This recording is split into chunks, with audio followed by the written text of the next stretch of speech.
guess we better wait till it be 4 o'clock, right? So one of you television guys, tell us when it's 4, and we'll start. Straight up. It's 4. 4. All right, you ready? Yes, sir. All right.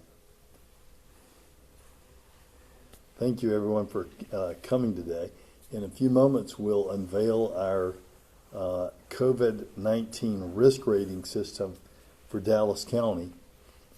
This is a risk rating that was done by the Public Health Committee, which are not doctors that I chose.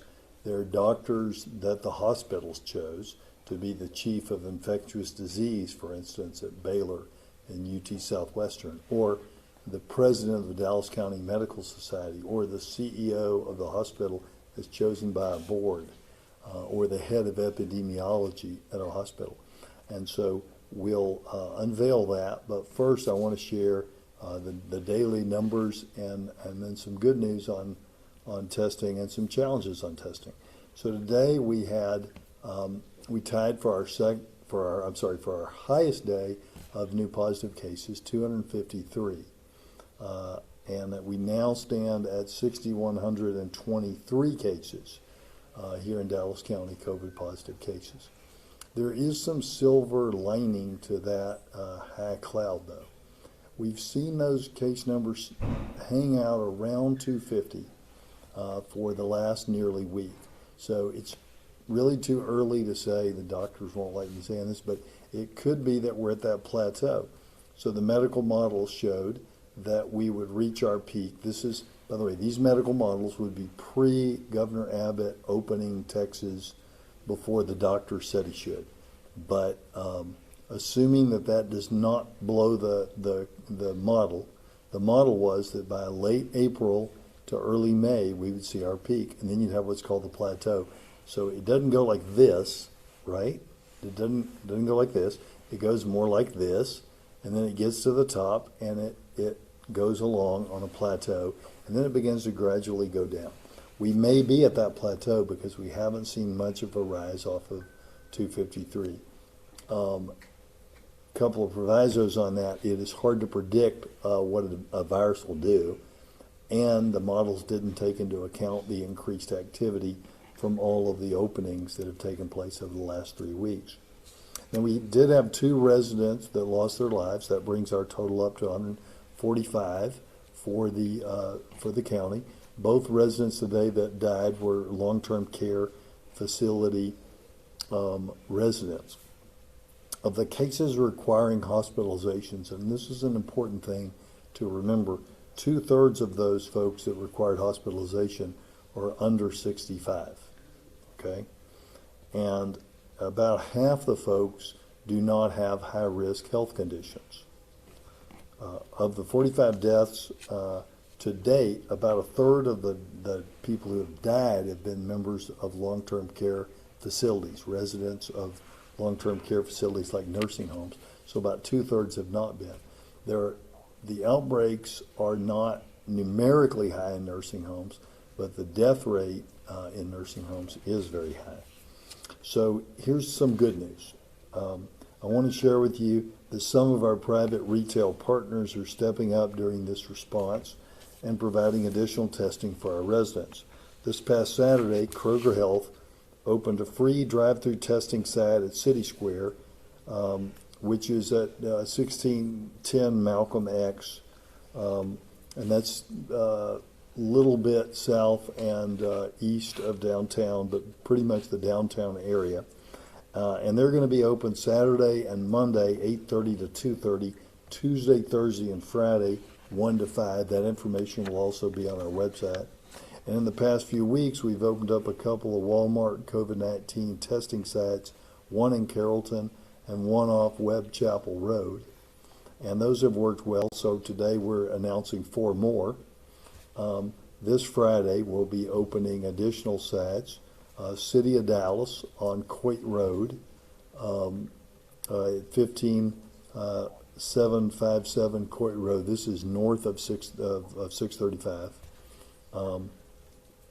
And then one in DeSoto at the Walmart in DeSoto at 951 Beltline Road, one in Garland at the Garland Walmart Supercenter at 5305 North Garland Avenue, and the last one in Rowlett at 2501 Lakeview Parkway at their Walmart Supercenter. Now, each of these locations are open Monday, Wednesday, and Friday from 7 to 9 a.m. They'll do 50 tests at each location each day. So for more details and to check eligibility and get your place in line, you go to this website, all these words together. Do I need a COVID-19 test.com? Do I need a COVID-19 test.com? That also will be on our Dallas County COVID website. Okay, so now I'm going to show you what the doctors have been working on. The guidance from the state will change. We saw that, right? We heard the governor say on April 27th that we couldn't get a haircut until May 18th, and then 4 days later he said you can get a haircut on May the 8th, and then 2 days later he said you can get a haircut 3 days ago. So those things can change. But there are a lot of people out there that want to know, well, it's not just what can I do, but what should I do? What do the doctors that know the most about this say I should do? And so what we ask is that those doctors would come together in a committee as a group, kind of cuss and discuss all this, and give us their guidance. They started with a CDC document that looks at the 14 days of decline that you need to move to less restrictions. And what they came up with, there's part of it back there, they came up with a color-coded system, okay? And so the system goes through 4 colors. There's red, which is unfortunately where we are now, which is our safer at home, stay safe, stay home situation. And then if we can have 14 days of decline in ICU admissions and hospitalizations for COVID and death, and these things generally run together. Rarely will you see one that's an outlier. So basically, if we can have 14 days of decline, and they chose those things, and the CDC is increasingly choosing those things because people are attacking test numbers. And they're saying, well, there's more tests out there than we know about. But, ICU admissions, hospital admissions, and deaths, these are things that are really not disputed, okay? And the hospitals can track these numbers. And so, unfortunately, right now we have not seen any decline, but we've seen an increase in these numbers.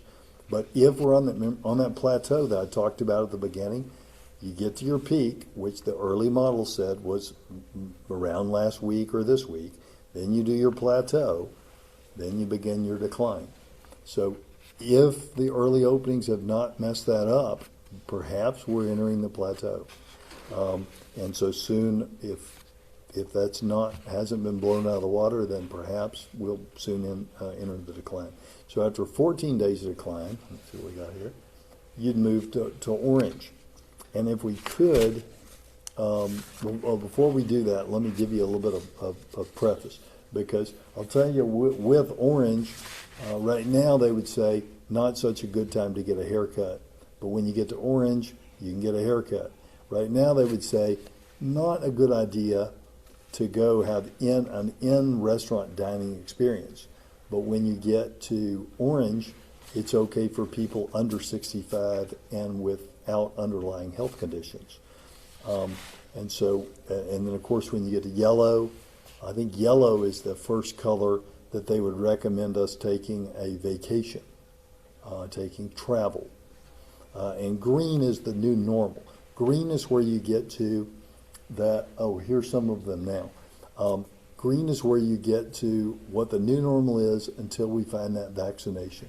So I doubt you can see, I don't know how well you can see that. Going to a restaurant, there you go, the first one, going to a restaurant. Individuals should avoid, it moved around. This is where we are now. individuals should avoid dine-in and limit to drive-through. If you get to orange, drive-through is still preferable, but dine-in should only be considered if tables are appropriately spaced, etc. And then at the bottom it says if you're over 65 or have high risk, wait until you get to yellow to go to a restaurant.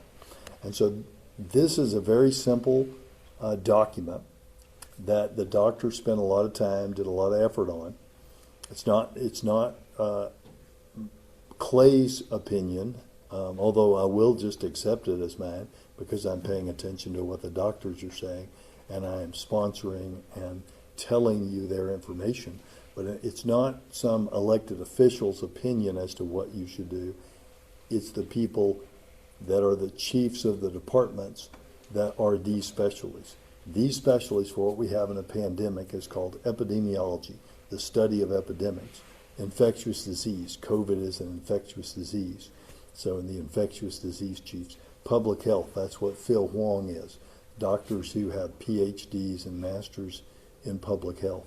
And so they got together and they came up with this. If we look at another one, going shopping, right now what they would say is we should limit those trips to about once a week, and we should limit our shopping to necessities. Once we get to orange and the colors are gone, but the next one over is orange. You don't have to move it around to show them. And what that would say is we should continue to limit our shopping trips, but now we can go shop for things that aren't necessarily a necessity. We can go shop for a new pair of blue jeans if we want to. Still preferable to do curbside, but there's some things, I have to try those jeans on or something, so some things that you can go in for. And again, they're advising that when you're in orange, which we're not at, we're in red, but when we get to orange, they would advise that folks 65 and older with high risk, don't do it yet. Wait for it to be yellow. Now before we, and there's about 15 different things that you might want to do on there. Your kid says, Mommy, can I go play contact football down the street with my friends? It's on there. Contact sports are on there. You can look and see when that might be advisable, at least from the doctors. But ultimately, the thing to remember is it's your decision, right? This is a guidance. These are recommendations from doctors. These aren't orders. People can disregard this and go do the opposite of what the doctors would tell them that they do. But if they do that, they pay a price, and we all pay a price for that. And so in reading the document, at the beginning of the document, the doctors lay out 4 principles that I fully endorse. One is you've got to assume personal responsibility. Doctors and a grid sheet cannot possibly come up with everything that you're confronted with in life. So you've got to stay informed and take actions based on common sense, but also follow the guidance of these healthcare experts. And then second, do an honest self-assessment. So are you sick? Are you in a high-risk group? Do you have a loved one that's in a high-risk group? And that's important, right? It may be that kid that we just used in the example that wants to go play a contact sport with his friends is healthy, but if he's coming home to a diabetic grandma who lives with you, we might want to wait one more color down the chain for him to participate.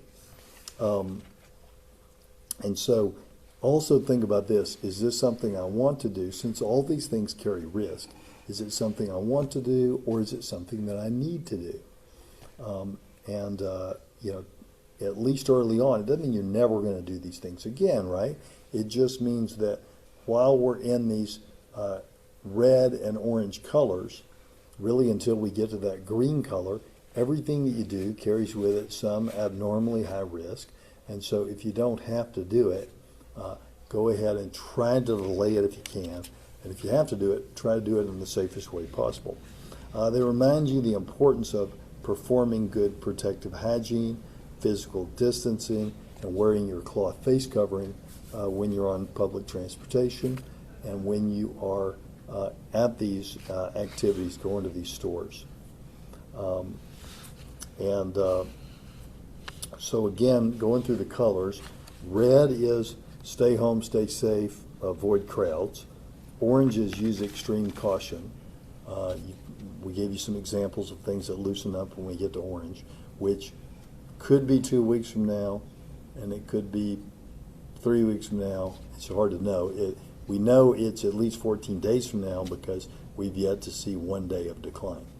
Okay, and then yellow frees up more things. I gave you the example that you can take some limited vacation options at that time. And again, green is the new normal. I think, let's see.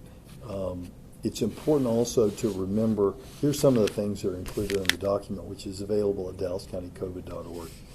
You can look for the doctor's recommendations on restaurant attendance, going shopping, traveling, attending events, visiting outdoor entertainment venues and movie theaters, attending religious services or large gatherings like funerals or weddings, visiting museums and libraries, using personal services like barber, nail salon, beauty and nail salons, home repair services, going to the gym, visiting public swimming pools, participating in sports and healthcare services, and other things. This is a document from the Public Health Committee. We asked different business people and faith leaders to look at it as well, but we took in, there were no changes to the doctor's recommendations based on the input from business leaders or faith leaders, and business leaders and faith leaders were overwhelmingly supportive of the document. And so, last couple of things I'll say about this before I turn it over to Phil. Again, the bottom line is just because you can do something doesn't mean you should do something. And just because one person does something does not necessarily mean it's a good idea for others to do something. Got to assess that personal health and the health of those in your household and those that you're going to go visit. Even if Nana doesn't live with you, but you're going to go visit Nana, really think about what risk you and your family should take. Now, these discouraged activities, people are getting more and more angry. We had a terroristic threat this weekend where someone threatened to kill a grocery store worker because the grocery store worker asked them to please put their face covering on at the grocery store. And I know people are scared, they're upset, and they're lashing out. But please don't think of doctor recommendations as infringement on your liberties. Think of them as the sort of recommendations you'd get from your doctor at your physical. And think of if you follow these things, it's an act of bravery and solidarity with others so that we can be in solidarity with our healthcare workers that are giving so much right now to keep us safe, solidarity with your neighbors, and solidarity with the people that you care most about. By adhering to the guidelines, we all, you and I, can make it more possible that we can arrive at that point when we can spend more time face-to-face in fellowship in this community that we love so much. It's really up to all of us. The political pronouncements from Austin will change, but the underlying science will stay the same. But the situation on the ground, God willing, will improve. So we need to use that science as our guiding star, not what we can do, but what we should do, looking always to see where we are right now on the scale to determine what is in our best interest. And with that, I'll turn it over to Phil. Thank you. Yeah, thank you, Judge. And before going to just the numbers from the nursing home things, go through some of the numbers that determined where we are, why we're still in the red, stay home, stay safe. And these are the numbers that we're going to be monitoring daily. And what we've said, again, the guidance even from the federal government, all have said you really need to see a 14-day decline in these indicators before you move to another stage. And so this is, as we're monitoring this, we may go down, and we'll be monitoring these and watching them closely. If things got worse again, then we might go back up to another stage. But this is where what we're looking at right now and what we're waiting for to see us go to orange. So some of the hospital trends, this is the emergency department visits for suspected COVID-19 in the last 24 hours. You can see that pattern, and there's a dip every 7 days for 2 days, and those are weekend reports. And because of the way the hospitals report, some of them don't report as well over the weekend. So you're consistently seeing this drop in the numbers, but then the weekdays are more consistent reporting. And you can see for last week, for the week before, they've all been around the 400 to 500 range. We're seeing how this week will proceed, but certainly have not seen any reductions in the ER visits in the last 24 hours. Next slide. This next slide is the available ICU beds. And so that's one that we actually want to see. That's trend for total available ICU beds. And we're seeing how those numbers, again, have not really changed, have been fairly level for the last really couple weeks, but no significant trends. Next slide is the suspected med-surg admission. So again, these are the ones coming to the emergency department, then being admitted to the hospital, the general hospital, not the ICU, but the general hospital for COVID-19. And again, you can see that trend, but certainly no 14-day trend in reductions in just med-surg COVID admissions. And then the next is the ICU admissions.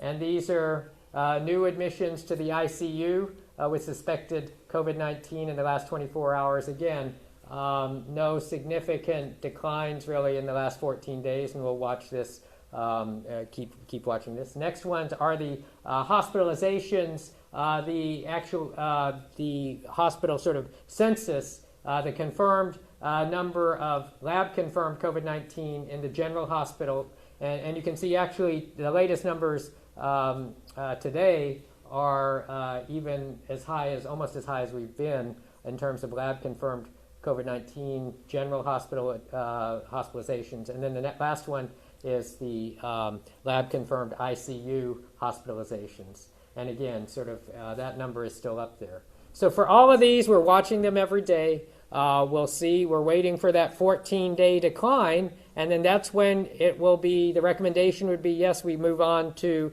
from stay home, stay safe to extreme caution to the orange level. And again, we'll keep monitoring that, and we hope that he keeps continuing to see those declines, then we move to yellow, but that's what will sort of give that risk assessment. And as the judge says, it's really, it's not what you can do, but what the recommendations are from the health experts. And we really had a great public health advisory committee that was providing this, developing this mechanism for monitoring and recommendations. And so really, again, I think it's a very helpful thing for the general public.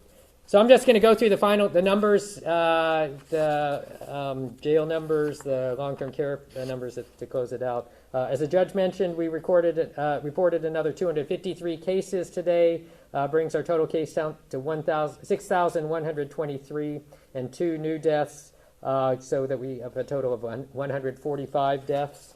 In the jail, county jail, 281 inmates confirmed positive and 29 jail employees. At TDCJ jail facilities, their TDCJ Medical Action Center reports 23 COVID-19 positive tests among inmates and 17 in employees at Hutchins State Jail, and 2 COVID deaths reported among inmates at Hutchins State Jail. And then 3 TDCJ officers from the Better Unit in Anderson County reported as Dallas County residents and COVID positive. In the homeless shelter, still 44 residents from Dallas Life tested positive. And long-term care facilities, Monticello West, 40 residents or staff and 19 deaths. Skyline Nursing Facility, 59 residents or staff and 3 deaths. Reserve at Richardson, 15 residents, 3 deaths. Brentwood Place 1, 92 residents or staff and 10 deaths. Brentwood Place 2, 20 residents or staff and 1 death. Duncanville Health and Rehab, 32 residents or staff and 2 deaths. Avenues of Park Forest, 7 residents, 0 deaths. Medicine on Marsh, 2 residents, 0 deaths. Presbyterian Village North, 19 residents or staff and 1 death. Village at Richardson, 32 residents or staff and 3 deaths. Balch Springs Nursing Home, 1 resident, 1 death. Edgewood Rehab and Care Center, 49 residents or staff and 3 deaths. Avanti Rehab Center, 23 residents or staff and 0 deaths. Grand Brook Memory Care, 1 resident, 1 death. Lake West Rehab and Skilled Care, 10 residents or staff and 1 death. Manor at Seagoville, 26 residents or staff and 1 death. Northgate Plaza Nursing and Rehab, 6 residents or staff and 0 deaths. Signature Point, 6 residents or staff and 1 death. Millbrook Healthcare and Rehab Center, 1 resident and 0 deaths. And a new one, Entrust of DeSoto Memory Care, 6 residents or staff and 0 deaths. So that's it for the number report. Dr. Holmes, could you speak to the conversation in the medical community to come up with the rating systems, like that these are recommendations from a group of doctors? Can you kind of explain that a little bit more? Yeah, again, it was chaired, Dr. Trish Pearl, who's chair of infectious disease at UT Southwestern. Again, there were representatives from the Dallas County Medical Society, the CEOs of Parkland, other representation from the hospitals, public health, to really look at some of the best practices out there, some of the recommendations that have been made nationally. Also looking at the guidance for what are indicators that make sense for us to monitor, that will allow us to move from one risk level to another. And these are keeping in mind the concerns that if you do more testing, you're going to see more positive cases, and trying to look at indicators that are independent of that. But we're also looking at the new cases too, but in the context of what is the testing that's going on. But these are the main indicators that are more independent of that testing, that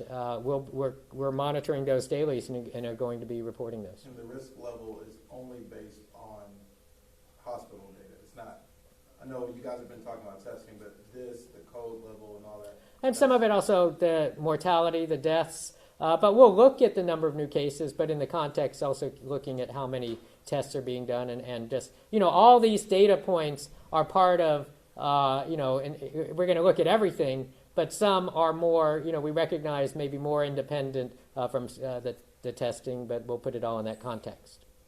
Doctor, a lot of people see the daily updates you guys send out, but a question I keep getting asked is, what's the total number of tests administered?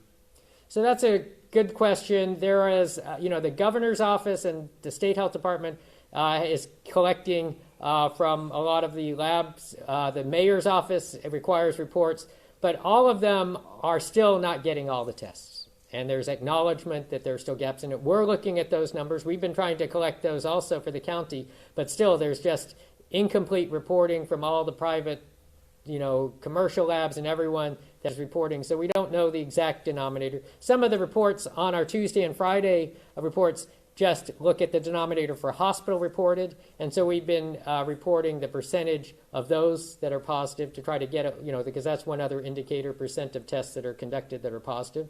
We've been looking at that. But right now, it's just been very difficult for everyone, and there's acknowledgement. I think there was even one of the news stations did an investigative report looking at that specific thing, and there's acknowledgement there's gaps. Will that be alleviated at some point? You think that the county will have a grasp on what's happening between the private labs, the hospitals, the drive-up testing? I think, we're all interested in that and continuing to get, but as you start to get more of these 15-minute tests also that are run in different places that they just give out the results, we're worried about how that reporting is going to be and how complete all of these tests, are going to be collected. But we are working and are interested in that.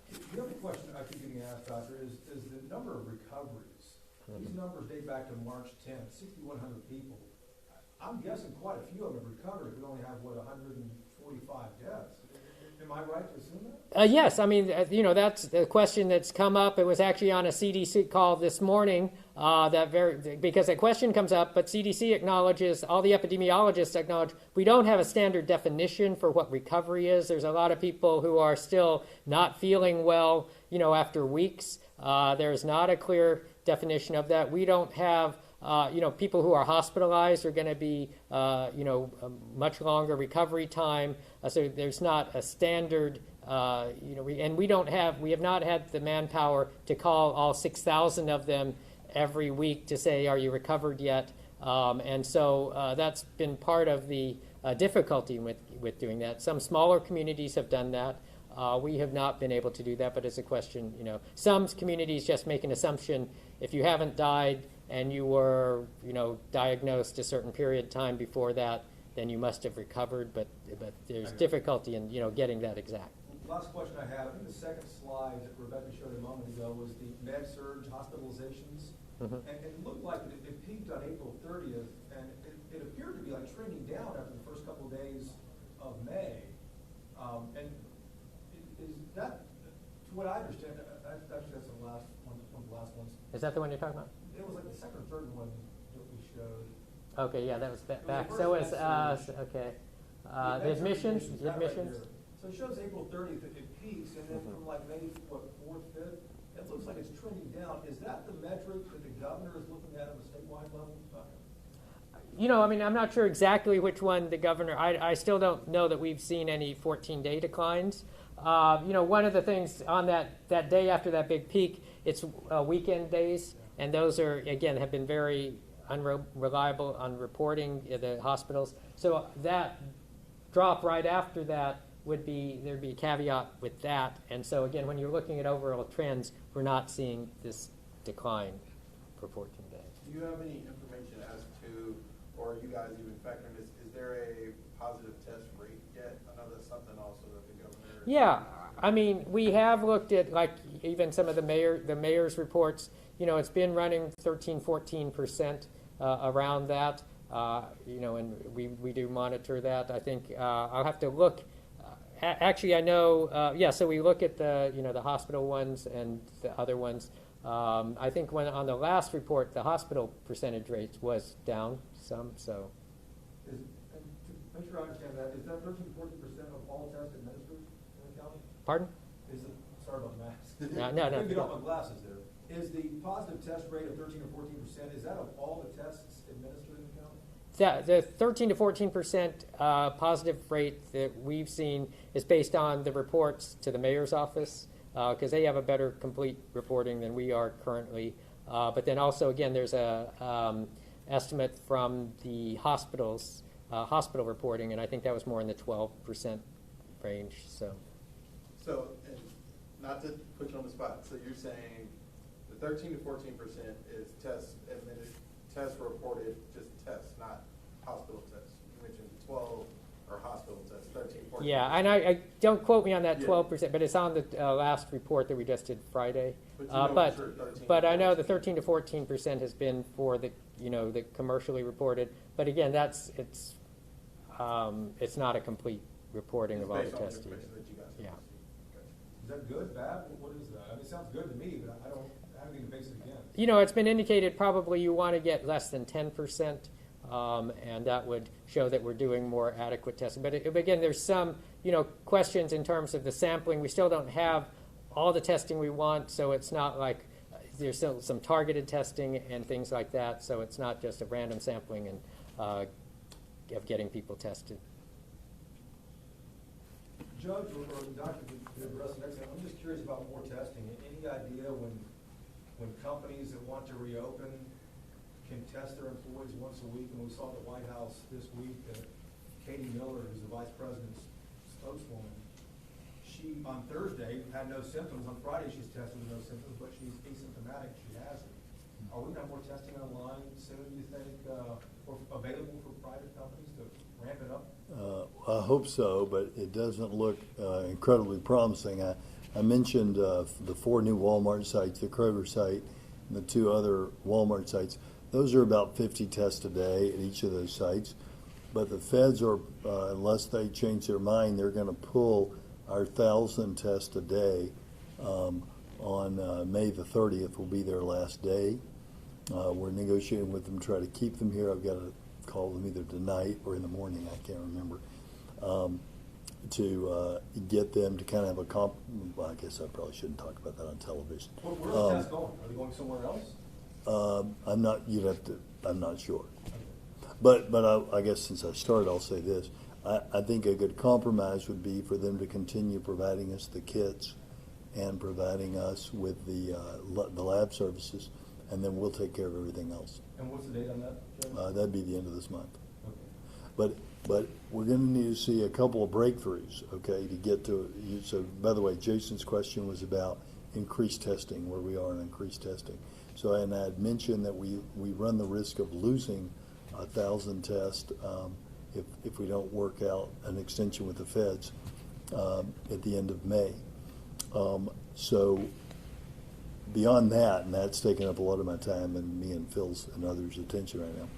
But beyond that, we're going to need to see a breakthrough. So there's two types of testing. There's the COVID testing, and there have been people that talk about, well, maybe we'll come up with a breakthrough. So you lick a lollipop and then quickly tells you whether you have it or not. But we don't have that yet. What we have now is testing that requires certain reagents and kits, and we've been trying for a month now to get those reagents and kits through the state of Texas from the federal government without success. Judge, what has the Fed said about pulling this? They give you a call and say, hey, you got Dallas is done?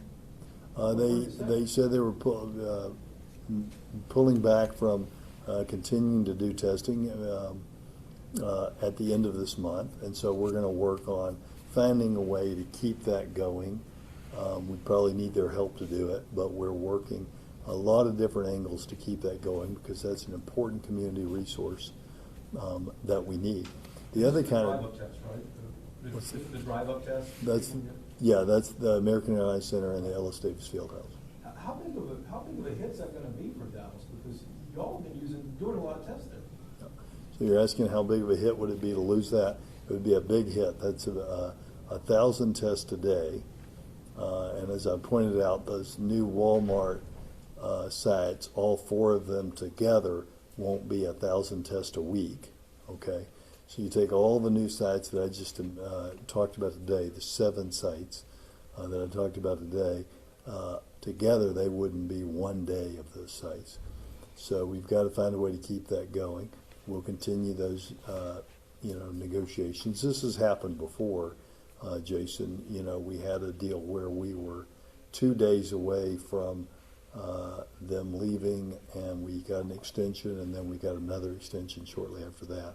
I don't know if there'll be an extension this time, but if they can keep the kits flowing and the lab services flowing, I think we can find a way, working City of Dallas and County of Dallas, to keep those sites open. We may have to move them to a different location near those current sites if those open back up for school or something. But when you talk about pulling them, are they talking about pulling the funding for them or physically the tests? Physically the tests, so the tests and the lab services. Wow. I was going to ask you as well, a couple other quick things here. My glasses keep fogging out. So back to the original question, if those might be pulled, is that an indication of that Dallas is doing better in the Fed's eyes, or what? No, it's an indication that the feds are getting out of testing, I think. I don't think it's, I think it's being pulled from Dallas and other jurisdictions as well. So remember that the CDC is the top federal agency on this matter. And they've said you need 2 things, Jason, in order to be doing better and reopen businesses and have a successful reopening that doesn't lead to falling back into a higher degree of disease and death and having to, contract back. And that is you need a 14-day decline in hospitalizations and ICU admissions, which we have not had. And you need adequate testing around your reopening. Unfortunately, Texas is dead last in testing, and we're not getting the STAR requests that we're asking from the federal government through the state filled for the last nearly month. The governor's talking about these surge forces and things like that to get more testing all over the state. Is Dallas County going to see any of that to your knowledge? The surge for, Yeah, the governor's talking about surge forces where I think the National Guard and other organizations are taking testing to hot spots. oh, yes. Is Dallas So, County going to see any of that? so Jason's question is, are we going to get some of that surge testing that you're seeing in rural areas? Yes, there's a talk about having one team do 2 days in each of the 4 big counties. So 2 days in Denton, 2 days in Collin, 2 days in Tarrant, 2 days in Dallas. That is a very relatively small amount of tests compared to 500 a day, but every little bit is helpful. And that would go into the zip codes and the places where we think that would be an important place to test. Maybe you're seeing a hot spot come up in a certain zip code or a certain neighborhood that's mobility challenged. Maybe they're not near DART, they're not getting to the other test, they're not near a hospital, they have a high degree of uninsured. So that may be a place where you'd put one of those for the day, right? And Judge, not to overstate or misstate the whole thing about the feds, and I know it's happened before, you said, but it would seem to me if the feds are pulling this out, that could just prolong the Dallas County situation, couldn't it? If we don't know if people are walking around with symptoms or being Yeah. sick. So we need 2 things to have a successful reopening. We need a 14-day decline, which is the same thing that moves you on your personal guidance from red to orange, orange to yellow, yellow to green. You need that 14-day decline, and you need adequate testing.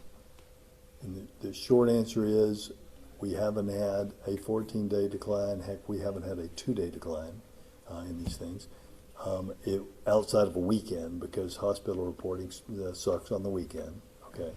But we haven't had any decline. And then we're unfortunately dead last in testing. Well, some days we're 49th in the country on testing. Most days we're 50. But at any rate, we're nowhere near the number of tests that the doctors say we need to be to have a safe reopening. That's why it is so important, what we talked about tonight, for every person to make those good personal responsibility decisions. Increasingly, it's going to be on all of us, Jason, to make those good decisions. As the rules keep changing from Austin and the focus on the federal government moves away from keeping you safe to the election, because the president is running for re-election, it's going to be imperative that the people that focus on how to keep our community safe are all of us. And we do that by making smart decisions. And just like if you had cancer or some other disease, you would listen to your doctor and take their advice. You've got a doctor in this public health committee, and they've given you advice. You can find it at dallascountycovid.com. And I just recommend everybody read their advice, and I hope you'll all follow it. And with that, thank you so much for your time tonight, and we're done. Thanks. Just, I do have that number for hospitals. He's got something. Sorry, we're not quite done. You're done with me, it sounds Just like. that hospital number, the last one we had was May 2nd. Percentage positive for hospitals was 9.4 actually. So that's the corrected number. That's the hospitalization? That was the positive percent positives in the hospital labs that we had. The So, positive test rate. Yeah. So the county testing rate is 13 to 14%. Hospital of this, testing rate. it's actually from this mayor's list of the tests that they get back Okay. for tests. So it's So city, from the city test. city, yeah. Okay. Did you ask me a question? I didn't ask you a question, Do you Steve. need to? Because I said we're done, but we good. No, you're good. Good. Jason just, He's just hogging on. he did his old vet thing. Judge's like, we're done. That's it. Well, not foot's killing me, though. All right. All right. Appreciate it. You So got it. 9% hospital. Today, good enough. Gotcha. That answers everything. Can you send that one too? Just the big one?